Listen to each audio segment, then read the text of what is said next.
첫 번째 이슈, FOMC의 6월 경제 전망에 대해서 말씀을 드릴 건데요. 올해 들으셨던 분들은 제가 하도 얘기를 많이 했어가지고 잘 아시고 계시겠지만 최근에 신규 유입이 좀 많이 되지 않습니까? 그래서 기초적인 내용부터 조금 설명을 드리고 가려고 6월 경제 전망이라는 이 데이터가 있다는 거를 한번 설명을 드리고 가려고 하거든요. 연준의 통화정책회의는 1년에 9번 있습니다. 그 9번의 회의 중에서 3, 6, 9, 12월에 하는 회의에는 요 Summary of Economic Projection 이란 거를 발표를 해줍니다. 요게 뭐냐? 한국말로 얘기하면 경제 전망에 대한 요약이다 라고 말씀을 드릴 수가 있는데, 연준 여러 명의 위원들이 앞으로 정책을 어떻게 해야 되겠습니까? 를 결정하는 과정에서 이 Gross Domestic Product, GDP를 한번 보고요. 그리고 실업률을 한번 보고요.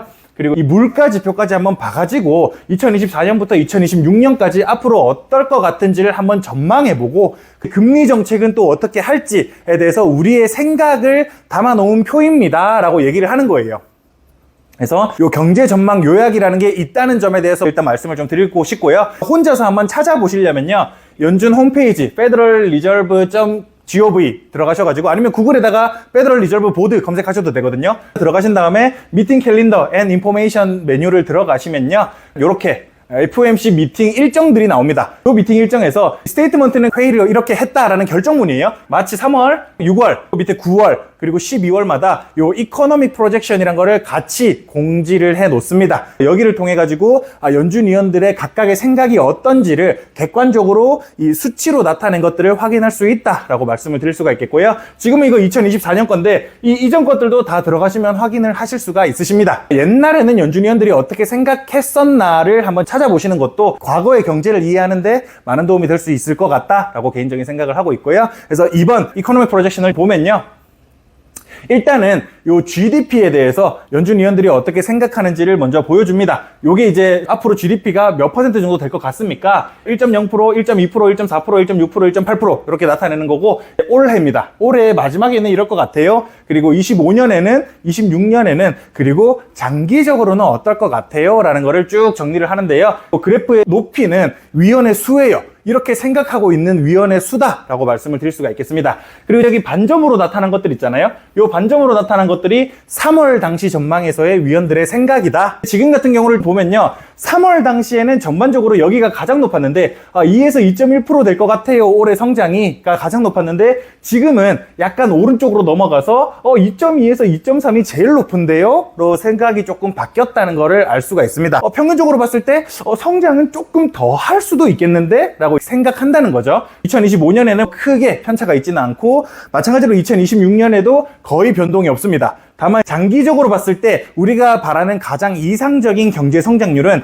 대략 2% 정도 됩니다 라고 바란다는 것을 알 수가 있습니다. 우리가 또 여기서 중요하게 봐야 될 게 뭐냐면 이 롱걸런이거든요. 장기적인 관점에서 우리가 지향하는 가장 이상적인 숫자는 요 정도입니다. 그리고 요거를 기반으로 해가지고 요때는 어떻게 될 것 같습니다를 바라보는 거다 보니까, 금리 결정에 있어서 가장 중요한 게 이 장기적인 지향점입니다. 지속 가능성 있는 성장을 위해서는 2% 정도가 가장 적절할 것 같다고 연준 위원들이 지금 생각하고 있는 거예요.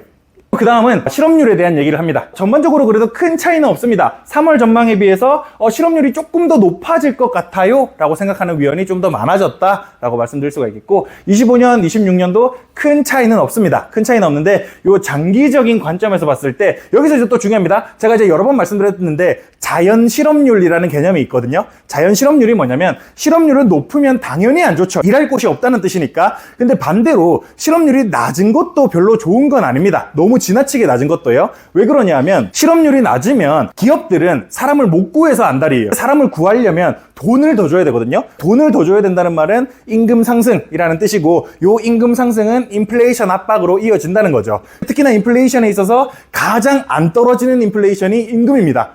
석유값이야 120불 갔다가도 지금은 80불까지 떨어져 있는 상황인데, 임금은 한번 올리면 낮출 수가 없잖아요. 이 인플레이션이 가장 끈적해지는 게 이 임금 부분이다 보니까, 그런 측면에서 실업률이 너무 높아도 안 되고 너무 낮아도 안 됩니다. 정책 담당자들이 바라는 가장 이상적인 숫자가 있는데, 지금 이 상황에서 봤을 때는 대략 4% 정도가 가장 이상적이라고 생각하고 있다라고 말씀을 드릴 수가 있겠습니다. 그래서 이제 이것도 이제 자연 실업률의 개념이에요. 그 다음 물가에 대한 얘기입니다. PC 인플레이션. 제가 지표 해석 말씀드릴 때마다 미국은 CPI도 중요한데 PCE를 좀 더 중요하게 생각합니다 라고 말씀을 드리는 데 있어서 그 포인트가 여기에 있는 거거든요. 연준 위원들이 사람들이 CPI를 보는 게 아니라 PCE 물가를 봅니다. 그러다 보니까 미국 사람들은 좀 더 PCE에 집중을 하는 거고, 여기가 이제 최근 금리 결정에 있어서 가장 큰 변동성이 있었습니다. 뭐였냐면요, 3월 당시에는 24년의 물가가 2.3에서 2.4쯤 될 것 같다라고 생각을 했었는데, 지금 와서 보니까 오씨, 2.5보다도 높겠는데? 라고 생각하는 사람이 더 많아졌다는 거죠.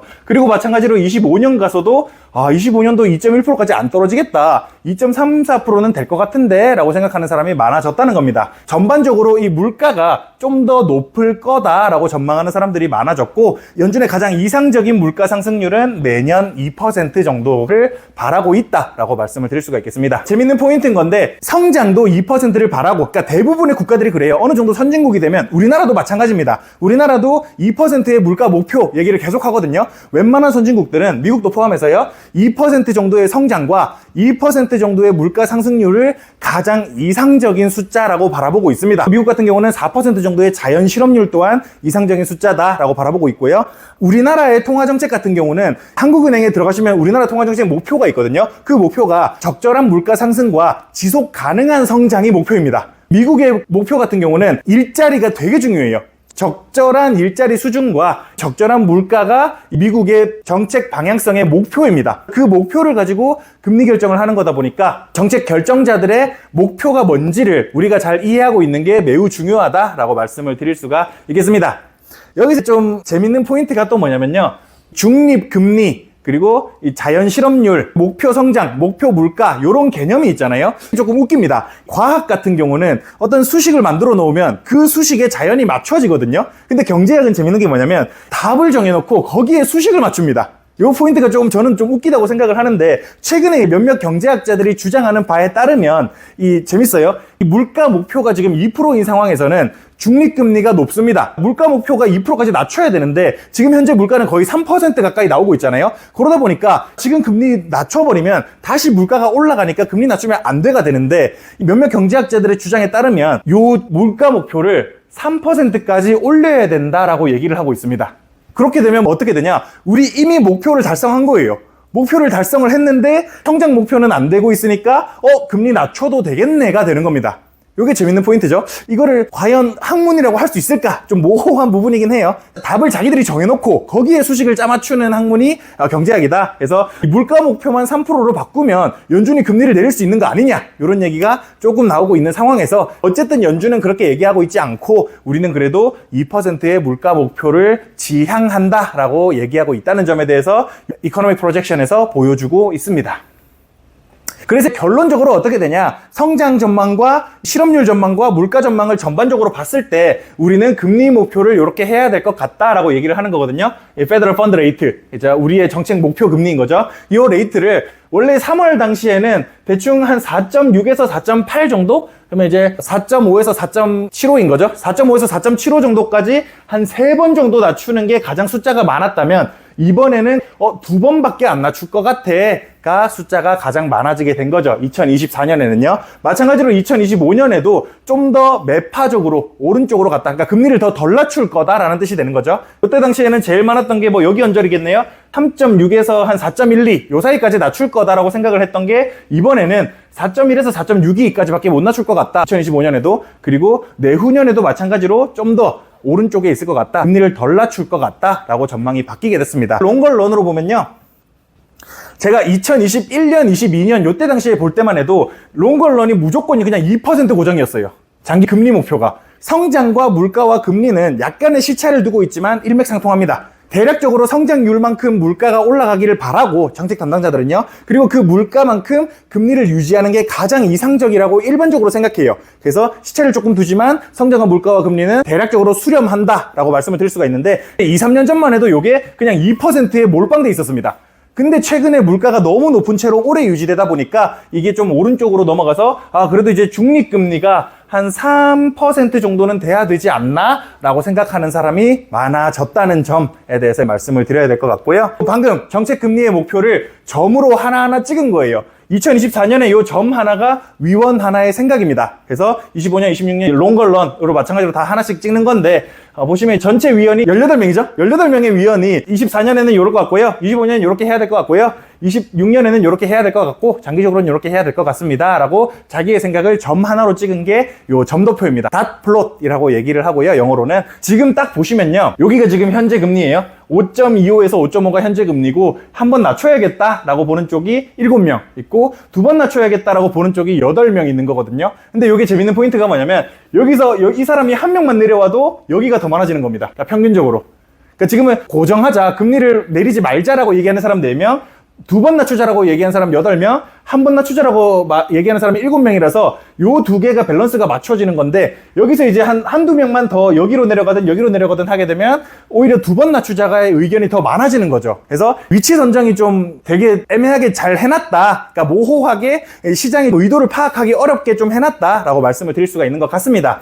파월도 모두 발언에서 나와가지고 점도표상으로는 평균적으로 한 번 낮추는 게 가장 높게 나왔지만 시장 상황에 따라 두 번 낮출 수도 있을 것 같다라는 약간의 사탕을 던져주는 발언을 하기도 했었습니다. 그래서 이 이코노믹 프로젝션을 통해 가지고 연준 위원들의 각각의 생각 그리고 장기적인 전망, 그거에 따른 시장의 바람을 얼마나 충족했는지 충족하지 못했는지에까지도 이 이코노믹 프로젝션을 통해서 알 수 있다는 점을 말씀드리기 위해서 요거를 어떻게 보는지에 대해서 간략하게 소개를 드렸고요. 제가 이제 고인물 분들이 계시는 동안에는 그냥 요 장표 하나 가지고 끝냈었거든요.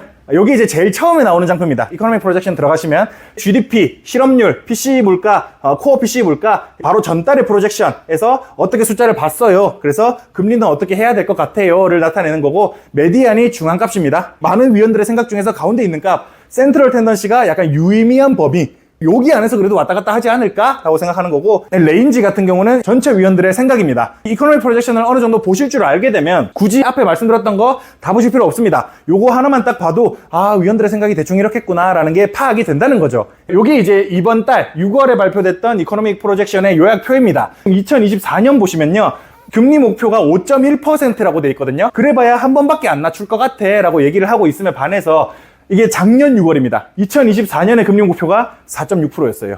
그리고 재작년 거거든요. 요게 재작년 2022년 6월입니다. 2022년 6월 당시에는 3.4%까지 떨굴 거다라고 얘기를 했었습니다. 이게 재밌는 포인트라는 거죠. 여기서 제가 드리고 싶은 말씀이 뭐냐, 연준 위원도 맨날 틀린다는 거예요. 점도표며 이코노믹 프로젝션이며 맹신할 필요가 없다는 겁니다. 어차피 시장은 안 믿기는 해요. 시장은 얘네들을 안 믿기는 하지만 요거에 대해서 무조건 이렇게 될 거다라고 생각할 필요는 절대 없습니다. 지금 이들의 생각은 요렇고 이들은 경제 상황을 요렇게 바라보고 있구나 정도의 포인트로만 생각을 하시면 되는 거지, 요렇게 될 거다라고 생각하실 필요는 전혀 없습니다. 제가 작년 말부터 계속해서 금리를 6번 낮추는 건 말도 안 된다, 금리나 진짜 얼마 없을 거다라는 얘기를 해왔었는데, 실제로도 현재 타겟 레이트는 하나도 내려오지 않았습니다. 금리는 전혀 안 떨구고 있다는 거죠. 그리고 시장에서 바라봤을 때는 3개월 전에는 엄청 낮출 거라고 봤는데, 그리고 2개월 전에는 좀 덜 낮추겠는데, 1개월 전에는 더 덜 낮추겠는데, 최근은 이렇게 되고 있다는 점, 이게 진짜로 시간이 지나면 지날수록 그냥 계속 여기에 있게 될지도 모르겠다라는 말씀을 조금 드리고 싶습니다. 그리고 시장의 예상이에요. 시장의 예상 또한 2008년부터 맨날 틀렸습니다. 시장은 언제나 틀려요. 뉴스 기사 같은 거를 봐도요, 요게 요렇게 되겠다라고 생각할 필요가 전혀 없고요. 시장도 맨날 틀리고 연준도 맨날 틀려요. 여기서 이제 중요한 포인트는 뭐냐면, 얘네는 지금 경제를 요렇게 바라보고 있구나, 요런 관점에서 내가 아는 경제관과 접목시켜 봤을 때 앞으로 어떻게 될까를 생각해 보시는 게 우리가 정보를 얻는 데 있어서, 투자를 하는 데 있어서 유리할 수 있다라는 말씀을 조금 드리고 싶어가지고 요 얘기를 준비를 해봤고요. 결국은 그렇잖아요. 시장의 예상에 따라서 시장이 움직입니다. 그러니까 미스터 마켓의 생각, 기대에 따라서 이 금융시장이 움직입니다. 근데 그 금융시장이 움직이는 게 시장의 예상과 현실이 바뀔 때마다 그게 동기화가 되어 가거든요. 마켓의 예상이 현실에 동기화가 돼가는 과정에서 금융시장이 왔다 갔다 출렁이게 되는 건데, 그 동기화의 과정이 어떻게 진행될까를 예상하는 게 앞으로 시장을 예측하기에 가장 유리한 접근이 아닐까라고 개인적으로 생각을 하고 있습니다. 그런 상황 속에서 우리나라 환율은 계속해서 약해지는 모습을 보여주고 있거든요. 그러니까 아무래도 대외적인 문제가 가장 크긴 합니다. 미국과의 금리차가 지금 2%나 나고 있잖아요. 기준금리차가. 심지어 10년물 채권 금리를 보면요, 미국이 지금 4.27 주고 있는데 한국이 지금 3.27 줍니다. 그러니까 거의 딱 1% 차이 나요. 상식적으로 생각해 봤을 때 미국 채권이랑 한국 채권이랑 10년물 뭐 살래 물어봤을 때 미국 채는 4.27% 주고 한국 채는 3.27% 줘 하면 뭐 사시겠습니까? 미국채겠죠? 그런 관점에서 봤을 때 장기적으로 원달러 환율은 계속해서 상방 압력을 받을 가능성이 높고, 안 그래도 그렇게 상방 압력을 받고 있는 상황 속에서 미국과의 금리 차가 더 벌어지게 되면 환율은 더 상승할 이슈가 발생할 수 있거든요. 그러면 이제 또 악순환이 되는 겁니다. 환율이 올라가면 뭐가 문제냐? 우리는 대부분의 물건을 수입해서 쓰는 국가다 보니까 환율이 올라가면 우리 물가가 또 오릅니다. 그럼 다시 어차피 금리를 올려야 돼요. 그러다 보니까 섣불리 금리를 낮추기는 쉽지 않은 상황에 있다. 아마 연준이 금리를 먼저 내리지 않는 한은 우리나라는 금리 내릴 일 없습니다. 정말로. 그런 환경에서 또 재밌는 게 이 주담대 금리가 2%대까지 또 떨어졌대요. 아마 이 신생아 대출의 영향이 제일 크지 않나라고 생각을 합니다. 신생아 대출이 5억까지 빌려주고 있거든요. 뭐든지 그렇잖아요. 수요 공급의 법칙에 따르면 흔해지면 싸지고 귀해지면 비싸집니다. 대출이 2%라는 건 뭐냐면요, 우리나라의 돈이 더 많이 풀리고 있다는 뜻이에요. 유동성이 공급되고 있다는 뜻입니다. 그러면 원화는 흔해지고 있다는 거고, 아까 이제 M2 증가량이 다시 상승하는 모습들을 계속 보여줬었잖아요. 그거 자체가 우리나라의 돈이 흔해지고 있다는 뜻입니다. 우리나라의 돈이 흔해지는 만큼 원화는 약세를 띌 가능성이 지속적으로 높은 상황에 노출되어 있다라고 말씀을 드릴 수가 있는 거죠. 조금 이따가 이제 일본 엔화에 대한 말씀을 드리려고 하는데요, 엔화만큼이나 원화도 계속해서 되게 리스크가 큰 상황에 있다고 저는 생각을 하고 있습니다. 그리고 앞으로 연준의 정책 방향성이 어떨 거냐, 누구나 이제 자기의 생각은 있잖아요. 그 생각을 이 사람이 이렇게 말했다라고 해서 믿어도 되는 것도 아니고, 그냥 그 사람의 경제적 가치관을 봤을 때 이렇게 생각하면 내 경제적 가치관에 따라서는 이게 맞겠구나 라는 방향성으로 접근을 해야 좋기는 한데, 제 경제적 가치관에 따르면요, 연준은 침체가 오기 전까지는 금리 절대 안 낮출 겁니다. 침체가 오면 금리가 떨어질 거고, 침체가 오지 않으면 금리는 계속 이대로 유지될 가능성이 매우 높다고 생각하고 있고요. 그렇게 된다면 한국 또한 침체가 오지 않는다면 금리는 낮출 일 없다라고 봐야 될 것 같습니다. 근데 기준금리가 3.5%인데 주담대 20년짜리, 30년짜리 금리가 2%대라는 거는 말도 안 되는 상황이다라고 말씀을 드릴 수가 있는 거죠. 미국은 주담대 금리가 지금 7%거든요. 우리나라 2%가 어떻게든 부동산을 부양하겠다는 의지로밖에 보이지 않습니다. 저는 개인적으로. 그런 관점으로 접근을 좀 해봐야 될 것 같습니다. 그래서 정리를 드리자면요, 연준은 매 분기 마지막 FOMC 회의에서 앞으로의 경제 전망에 대한 위원들의 생각을 요약해서 발표를 합니다. 앞으로의 금리 방향성에 대한 연준의 생각을 객관적으로 알 수 있다 보니까 시장에서 꽤나 큰 이벤트로 나타나는데요, 이번 전망에서는 기존 전망치보다 물가가 높을 것이라고 판단해서 금리 전망 또한 상향을 했습니다. 인하 전망은 올해 한 번으로 축소되며 작년 말 시장이 6번의 금리 인하를 기대했던 것과 꽤나 대조되는 모습을 보여주고 있고요.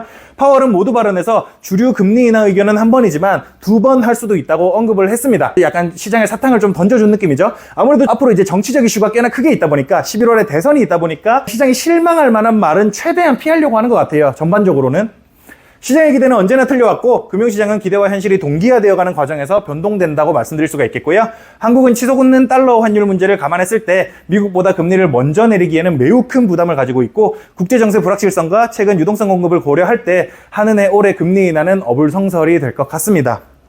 지금 정부하고 한국은행하고 너무 엇박자로 움직이고 있어요. 한국은행은 어떻게든 유동성 축소시켜가지고 물가를 좀 낮추려고 노력을 하고 있는데, 문제는 이제 정부에서 그걸 돕지 않고 있다는 거죠. 신생아 대출이니 뭐니 자꾸 유동성을 푸는 정책들을 계속 내놓고 있다 보니까 한은과 정부의 엇박자가 계속해서 보여지고 있습니다. 최근에 또 이제 한은이랑 정부랑 기싸움을 또 한번 했죠. 한은 보고서에 한국에 너무 갈라파고스화된 농식품 정책, 그러니까 관세 장벽들이나 이런 것들로 인해서 이 우리나라의 농식품 물가가 너무 유독 비싸다. 그래서 다른 나라에 비해서 그런 부분에 대해서 관세를 좀 줄이고 사과 수입하고 뭐 이런 걸 수입을 좀 해야 된다라고 얘기를 했는데, 농식품부 장관이 한은 너 틀렸다. 우리 그거 문제 아니다. 전혀 다른 문제고 뭐 어쩌고저쩌고 뭐 이런 얘기들을 하면서 기싸움을 약간 했습니다. 일반적으로는 정부하고 중앙은행이 그렇게 기싸움할 일은 잘 없는데, 이게 또 레임덕인가 싶은 생각도 조금 들기는 해요. 어쨌든 뭐 그렇다 라는 거를 알고 계시면 좋을 것 같고요.